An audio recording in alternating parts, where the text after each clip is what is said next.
지금부터는 경제 얘기 좀 해보겠습니다. 문서진 경제평론가와 함께합니다. 어서 오십시오. 네, 안녕하십니까. 전쟁이 휴전은 했습니다. 네. 휴전을 진짜 극적으로 최후 마감 시한 1시간 전에 이제 휴전을 했는데 그래서까요 오늘 주식시장이 굉장히 뜨거웠어요. 네. 장 열리자마자 바로 그냥 뭐 사이드카가 발동될 네. 정도로 코스피 코스닥 몽땅 다 사이드카가 발동될 정도로 네. 이렇게 폭등하는 그런 장이었는데 외국인과 기관이 한 6조 원 정도쯤 주식 6조 원이 좀 넘죠. 6조 원 넘게 주식을 사들였고 네.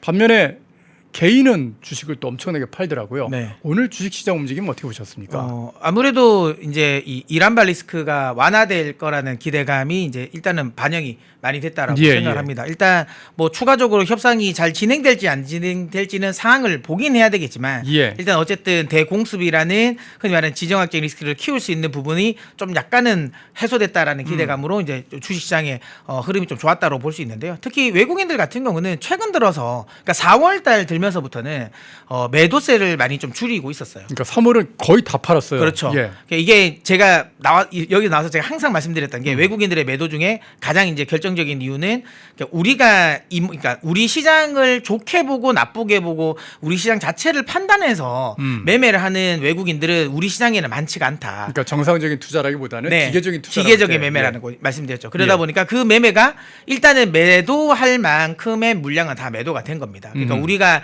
이머징 시장 내에서의 전체적인 비중이 한 15% 원래는 그렇게 돼야 되는데 우리가 너무 단기적으로 가파르게 많이 올라가다 보니 그 비중이 너무 많아진 거예요. 그래서 그 비중을 줄였는데 이게 지금 한 3월달 되면서 거의 다 줄여서 어느 정도 그러니까 역대급으로 지금 우리 외국인 주식 비중이 낮아져 있는 상태거든요. 그러다 보니까 팔 만큼은 팔았기 때문에 이제는 좀 들어올 일이 있는 상황인데 때마침 여기에 이제 지정학적인 리스크가 좀 해소되다 보니까 좀 매수가 들어왔다라고 보시면 되고요. 외국인들 개인들 같은 경우는 그렇게 급락장에서 우리 그 개인들이 엄청나게 많이 매수를 했지 않습니까? 그러다 보니까 이제 일단 단기 차익 실현을 하면서 지금은 좀 개인들 같은 경우는 좀 매도하는 이런 현상이 벌어졌다라고 생각하시면 될 것 같아요. 그러니까 기계적 매물이 다 빠졌다고 하면은 그러면 앞으로 좀 더 올라갈 수 있는 여지도 분명히 있는 거네요. 만약에 지금 이 이란발 리스크가 추가적으로 고조되지만 않는다면, 그러니까 종전이 된다면, 네 그렇게 된다면 지금 당분간은 외국인들은 매수세가 조금 더 들어올 수 있는 환경이 만들어졌다고 보시면 될 것 같아요. 예, 그 근거가 될 수 있을 만한 게 이제 삼성전자와 SK 하이닉스인데 삼성전자, SK 하이닉스 오늘 좀 많이 올랐습니다. 네. 그래서 삼성전자 같은 경우는 21만 원대에 올라섰고 SK 하이닉스는 이제 100만 닉스 회복을 했는데요. 지금 나오는 얘기가 삼성전자는 36만 원까지 올라갈 거고 SK 하이닉스는 180만 원을 넘을 거다. 이런 전망이 나오더라고요. 근데 그게 전혀 근거가 없는 전망은 아니고요. 일단 지금 현재 삼성전자가 1분기 실적 발표를 했습니다. 그 역대급 실적이거든요. 뭐 하루에 뭐 6,300억 원씩 뭐 벌어야지. 그렇죠. 돈이라고 근데 이제 그게 원래 그러니까 한 달 전에 주요 증권사에서 예측했을 때는 30조 정도였어요.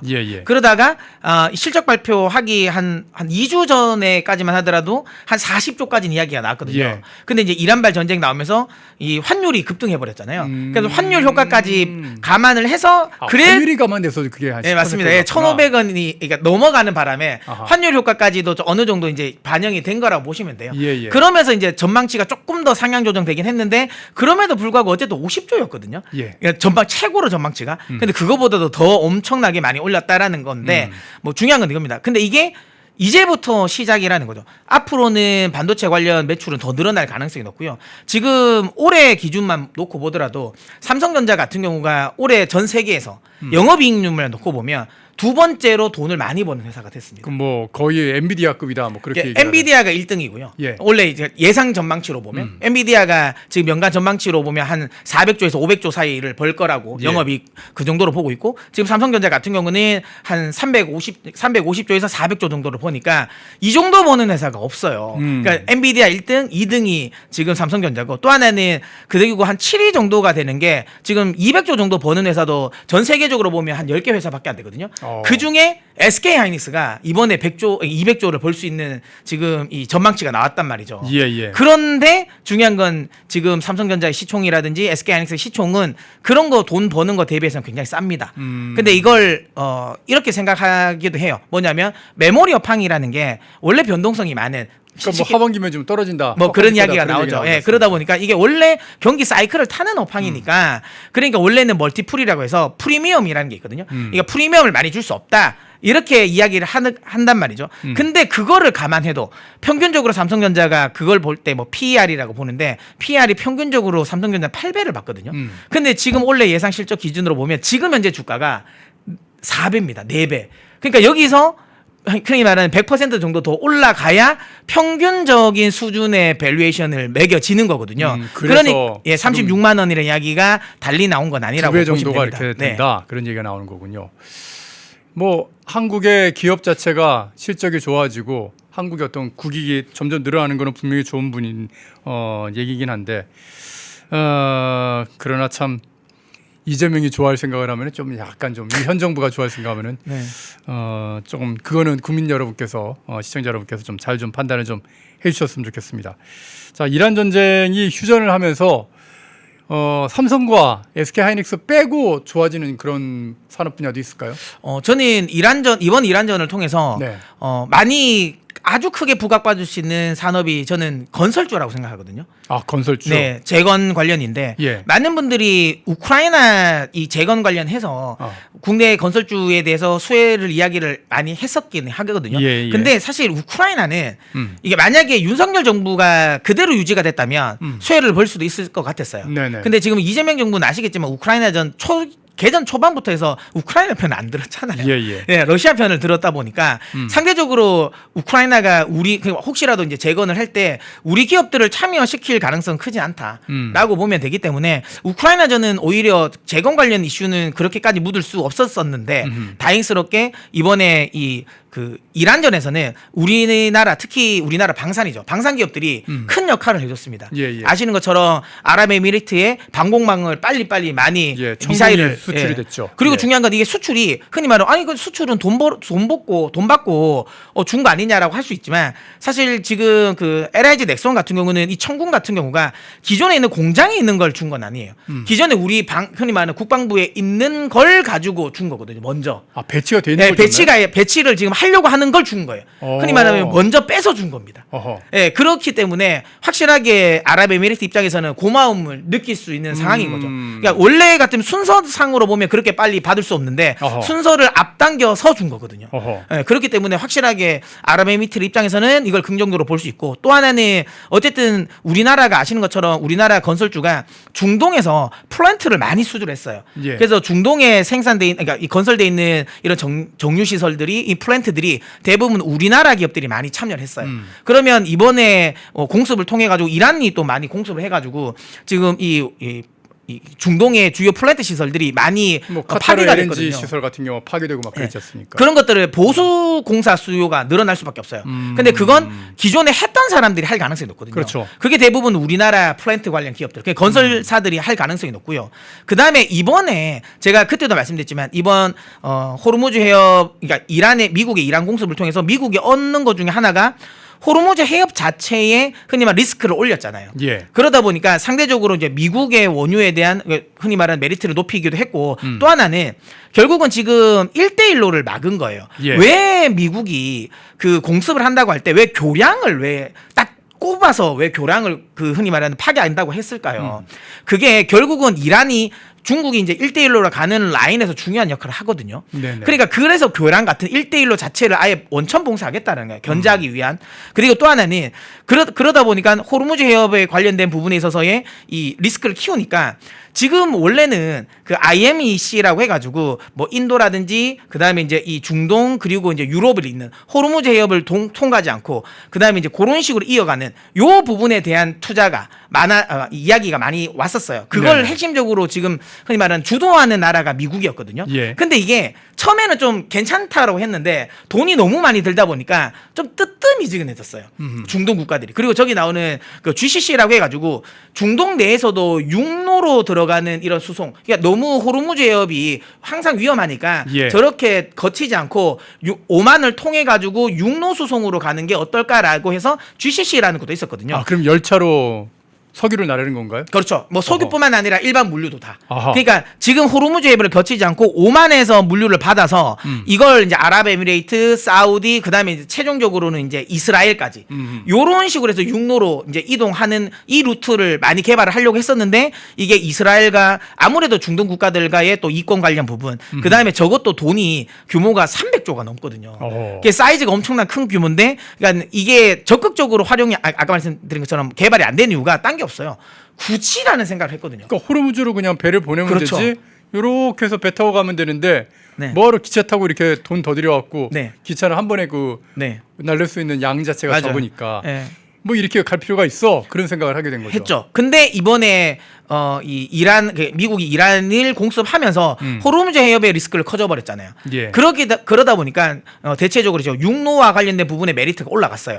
아, 이건 호르무즈 해협은 언제든지 봉쇄가 될 수 있겠구나라는 생각을 해서 그러면 육로 루트 개발에 대한 투자가 지금은 이젠 다시 진행될 가능성이 높고 어허. 저기에 우리나라 건설사들이 참여할 가능성이 매우 높습니다. 우리는 아시는 것처럼 건설 또 토목건 공사도 중동에서 굉장히 열심히 했거든요. 그럼 우리나라가 인정을 받고 있으니까요. 맞아요. 예. 예. 그리고 또 핵심은 지금까지 사우디가 바이든 정부 때만 하더라도 중국과 조금 밀접한 관계를 가졌거든요. 예, 예. 그래서 중국 쪽에서 그러니까 사우디의 플랜트를 꽤 많이 수주를 했어요. 물론 그것 때문에 네옴시티 관련해서 부실공사 이야기도 많이 나오긴 했는데 아무튼 바이든 정부 때는 좀 중국과의 조금 이제 사우디가 밀접한 관계를 가지고 있다가 이전에 이제 트럼프 대통령이 이제 집권하면서부터는 그 관계가 조금 소원해졌단 예. 말이죠. 그러면 만약에 이 중동 쪽에서의 플랜트 수주를 할 때도 경쟁에서도 중국보다는 우리가 조금 더 우위를 차지할 가능성이 높고 또 하나는 우리가 외교를 통해서 단순히 건설뿐만 아니라 패키지로 묶으면 되는 거예요. 예를 들어 원전도 같이 해주겠다.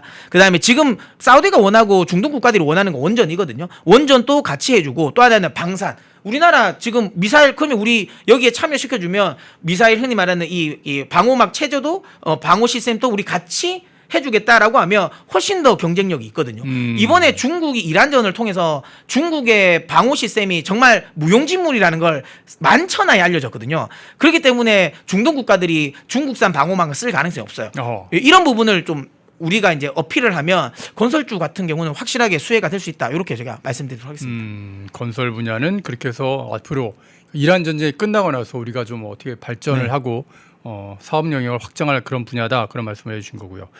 자, 지금 뭐 댓글창에서도 계속 물어보시는데, 근데 이제 환율이 네. 지금 굉장히 좀 많이 올라 있는 상황인데 오늘은 그래도 환율이 좀 많이 떨어졌습니다. 한 25원 정도 좀 네. 이렇게 빠져가지고 지금 1,476원 정도 요 정도에 지금 거래가 되던데. 그런데도 아직도 지금 굉장히 높은 수준이거든요. 높죠. 사실요. 그게 뭐 민주당의 표현대로라면 1,400원을 넘는 것만으로도 나라가 망할 그런 지경인데 그렇죠. 환율이 이 이하로 더 떨어질 수는 있을까요? 어떻게 보시나요? 지금 제가 제 개인적인 생각은 지금 추가적으로 많이 하락을 한다 하더라도 1430원 밑으로 빠지기는 쉽지 않은 상황이라고 저는 생각합니다. 왜냐하면 환율이 지금 그러니까 1,500원을 넘긴 시점은 당연히 이란발 리스크가 맞거든요. 예, 예. 이란발 리스크가 터지면서 1,500원을 순간적으로 돌파한 건 맞는데 그러면 우리가 이란발 리스크가 없으면 정상적으로 우리가 예를 들어 뭐 환율이 1,200원대 이러지 않았잖아요. 한 1,300원만 돼도 뭐 괜찮습니다. 그렇죠. 예. 네, 근데 이미 이란전이 있기 전부터 우리는 1,400원대 중후반에서 왔다 갔다 했던 예, 환율인 예. 거예요. 그러면 그때 왜 우리나라가 저렇게 그러니까 환율이 흔히 말하는 이 약세가 나왔냐? 명확합니다. 돈을 너무 많이 푸니까. 어허. 예, 돈을 너무 많이 풀기 때문이거든요. 그리고 구조적으로 지금이야 어쨌든 반도체를 통해서 엄청나게 많은 외화를 벌어들일 수 있지만 이 반도체 사이클이 지나고 났을 때 우리가 구조적으로 예전처럼 수출을 많이 할 수 있을까? 이런 부분도 지금은 녹록지 않은 상황이라는 거죠. 이런 것들에 대한 전망치가 전체적으로 이제 우리나라 원달러 환율에 반영이 되고 있는 거예요. 이거는 해소가 되지 않았어요. 오히려 돈은 지금 더 풀었잖아요. 예. 지금 전쟁 추경이라고 해서 돈은 더 풀었던 상황이고 그다음에 뭐 어쨌든 만약에 저 상황에서 지금 뭐 신현성 만약에 뭐 차기 지금 이 은행장 총재가 만약에 금리 인상을 한다라고 하면 좀 달라질 수 있겠지만 지금 현재 이재명 정부의 스탠스 재정 정책의 스탠스상 그럴 가능성은 크지 않아 보인다라고 생각되고요.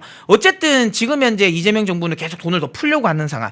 돈을 푸는데 환율이 흔히 말하면 떨어질 리가 없어요. 그러니까 이걸 줄여야 그러니까 구조적으로 환율이 상승하는 걸 막을 수 있지.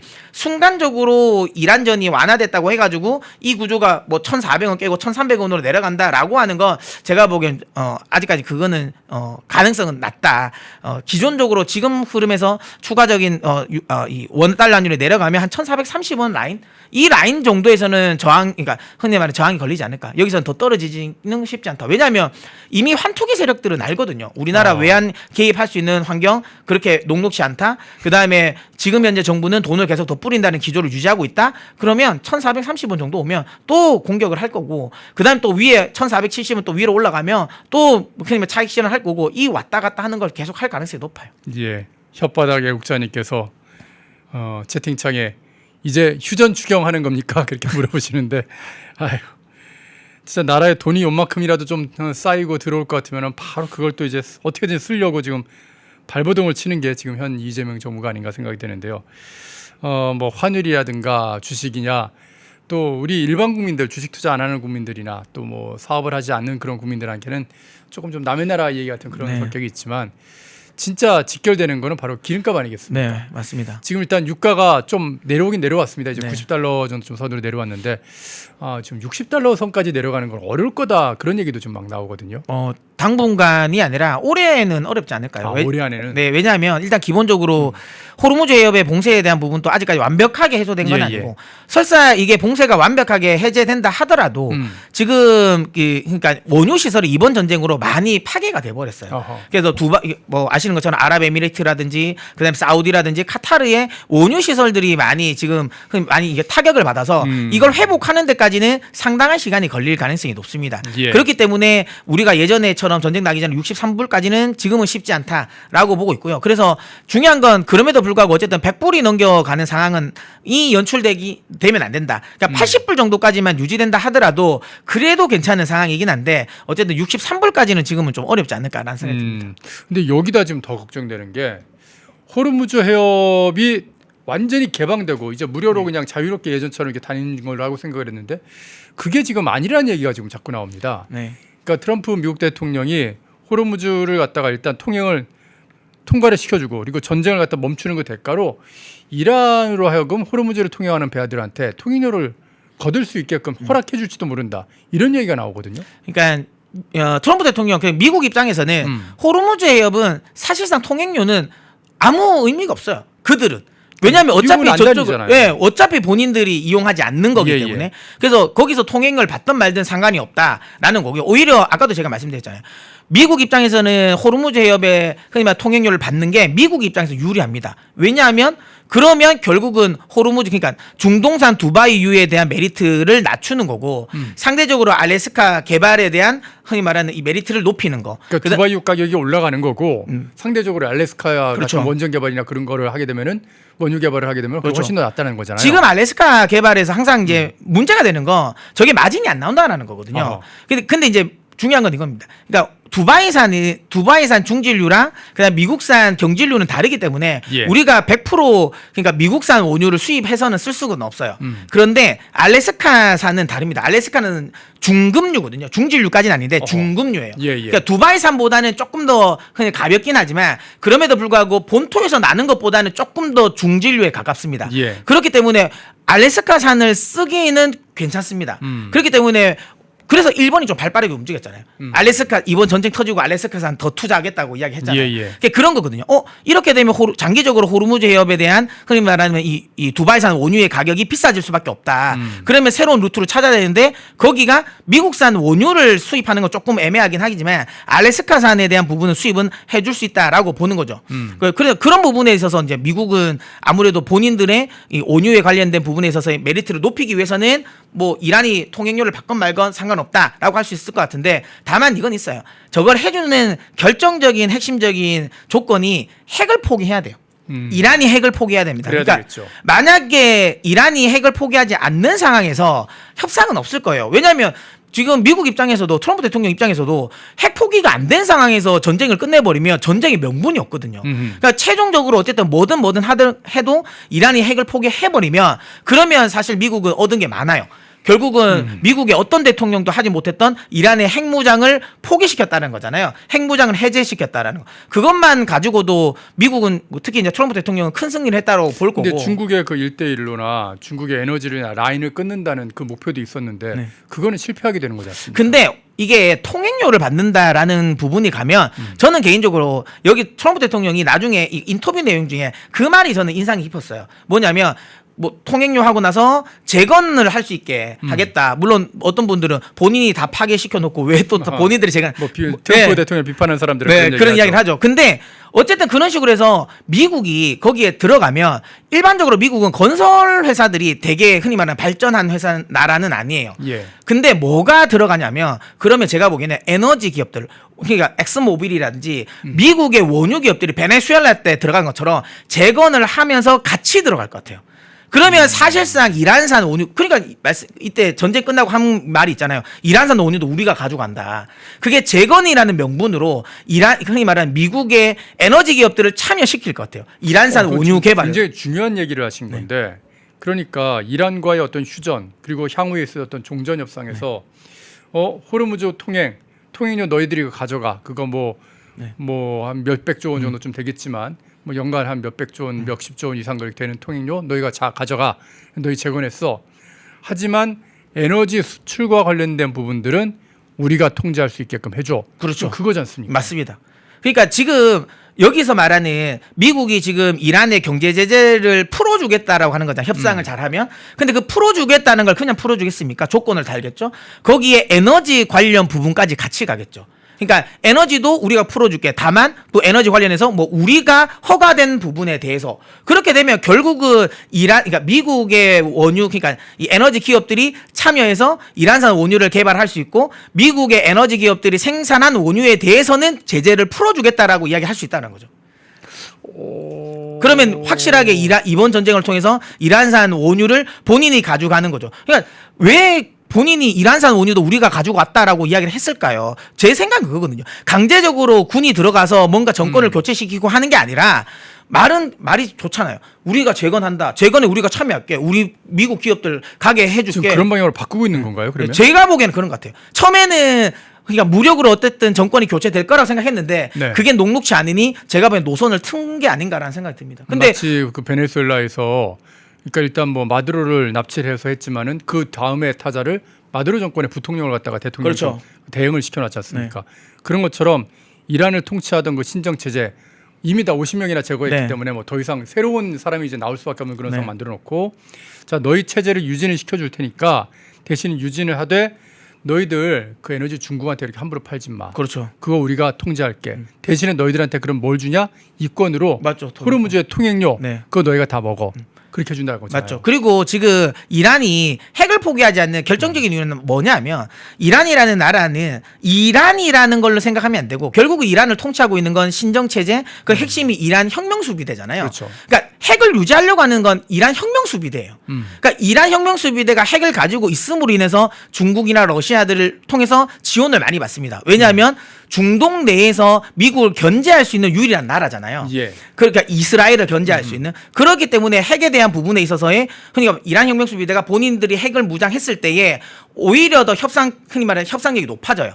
그렇기 때문에 이란 혁명수비대는 핵을 안 포기하거든요. 근데 만약에 그 이권을 핵 포기하는 대신 너희 차라리 통행료를 받아라. 이게 훨씬 더 너희들에게 이권이 더 된다라고 하면 이란 혁명수비대 입장에서는 핵을 포기하고 통행료를 받을 가능성이 높다라는 거죠. 그 부분을 제가 보기엔 협상 테이블에 얹었다라고 생각되고요. 아까도 말씀드린 것처럼 근데 이게 한편으로 보면 이란에게 많이 준 것 같잖아요. 근데 이것도 굉장히 교묘합니다. 왜냐하면 이번에 오만은 그러니까 이란은 했거든요. 오만이랑 같이 호르무즈 해협 통행을 받을 거다 했잖아요. 예. 그러니까 저는 계속 방송에서 말씀드렸던 거 오만은 안 받을 거라고 했어요. 이 카드를. 왜냐하면 오만은 통행료를 받는 게 본인들에게 손해예요. 왜냐하면 이미 오만은 지금 걸프 산유국들과 관계가 굉장히 좋아요. 좋죠. 예, 엄청 좋기 때문에 예. 만약에 이란의 통행료를 받는 순간 걸프 상류국들과 척을 져야 되거든요. 근데 또 하나는 아까 제가 보여드렸잖아요. 그 IMEC라든지 그다음에 GCC에서 핵심 국가는 오만이에요. 만약에 호르무즈에서 통행료를 받는 순간 오만을 제낄 겁니다. 아, 아까 그 열차. 네, 열차 가는 거 건설하는 오만을 둘 거에서. 필요가 없어요. 그러면 바로 아랍에미리트 쪽으로 그냥 가서 이어버리거든요. 그렇게 해서 뭐 푸자이라 항에서 맞죠. 수출하든지 그렇게 되겠죠. 그렇죠. 그렇기 때문에 오만 입장에서도 저 통행료를 받을 생각이 없어요. 그래 오늘 이번에 오만 그 정부 관계자가 이야기했잖아요. 자기들은 통행료 안 받겠다고. 그렇게 되면 일단 겉으로는 통행료를 주는 것처럼 생각을 하지만 오만이 통행료를 안 받잖아요. 그러면 루트를 타서 오만 쪽으로 갈 겁니다. 근데 오만 쪽 루트는 거기가 바다가 맞죠? 얕아요. 근데 그래서 거기 준설을 할 겁니다. 준설을. 아, 준설을 한다. 예, 준설을.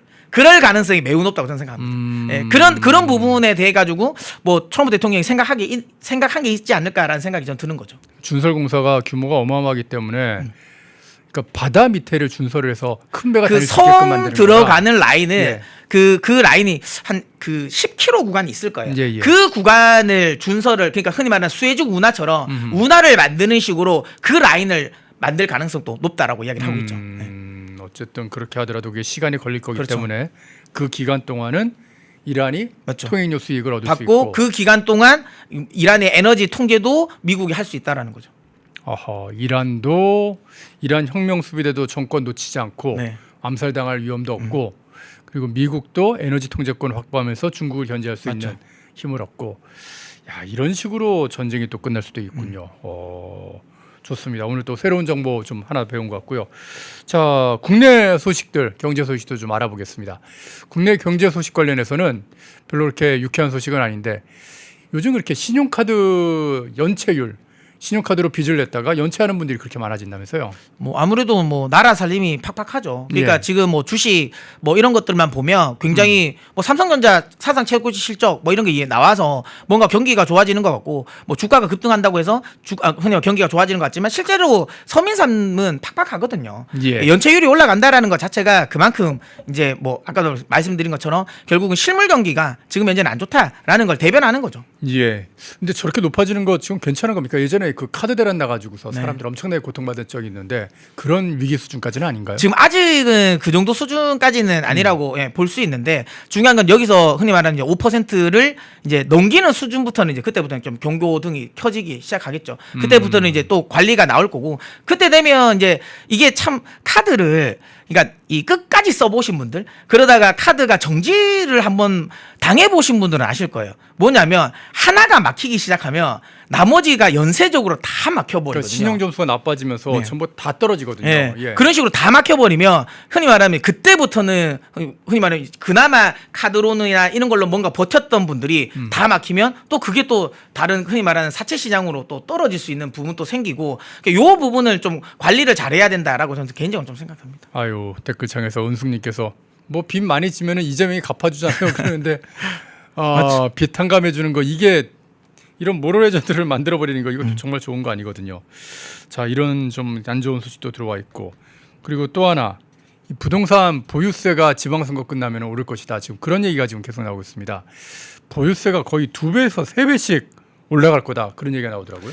이제 지방선거 끝나면 보유세 당연히 그러니까 지금 민주당 정부의 스탠스가 어쨌든 세금 증세 라인 증세 쪽이잖아요. 예. 그러니까 저희 보유세는 당연히 올라갈 거고 그다음에 저기 양도세 유예 역시도 이제 지방선거가 때문에 저기 유예를 연장해 준 거지. 예. 사실 끝나면 저것도 다시 그냥 그대로 갈 가능성이 높다라는 거죠.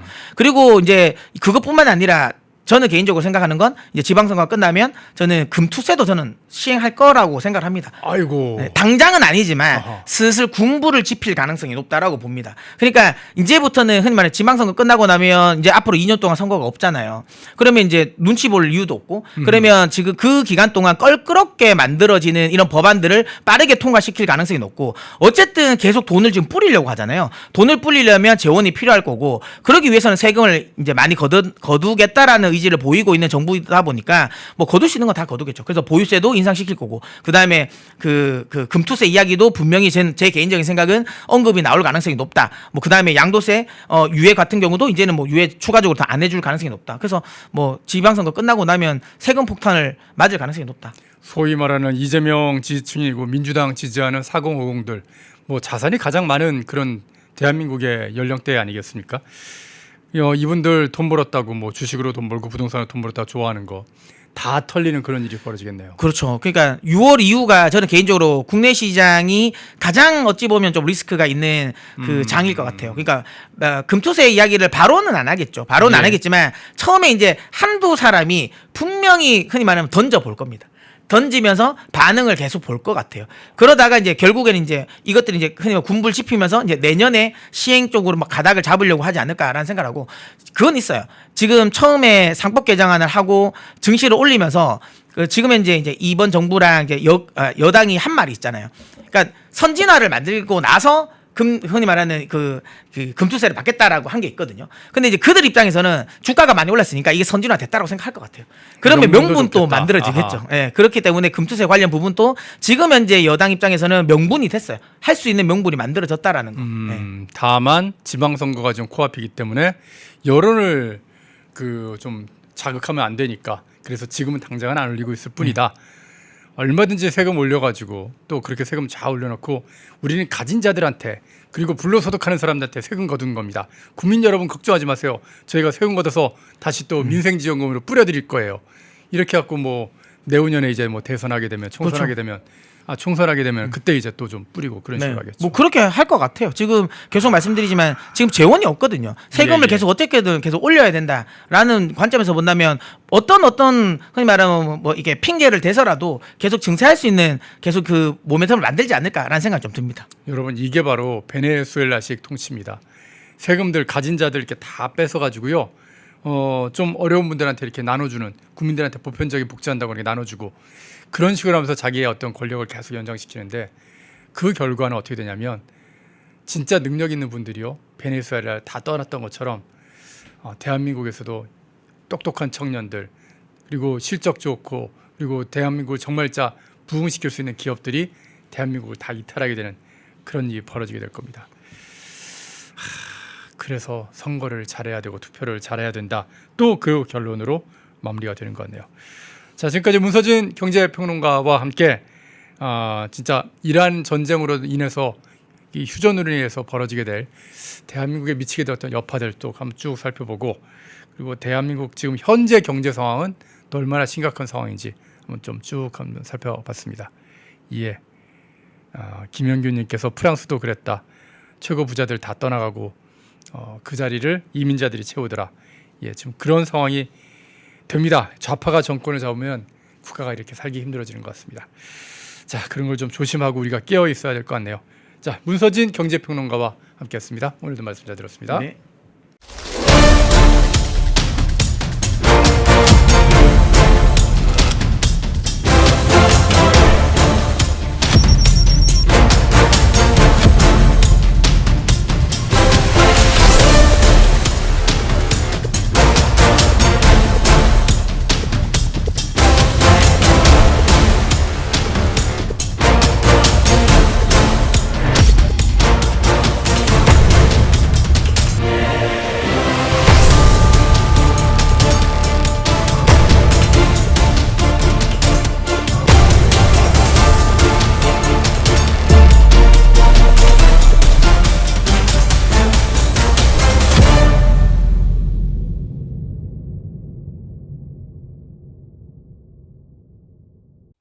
흐름을 읽으면 돈이 보인다. 펜앤 경제 TV.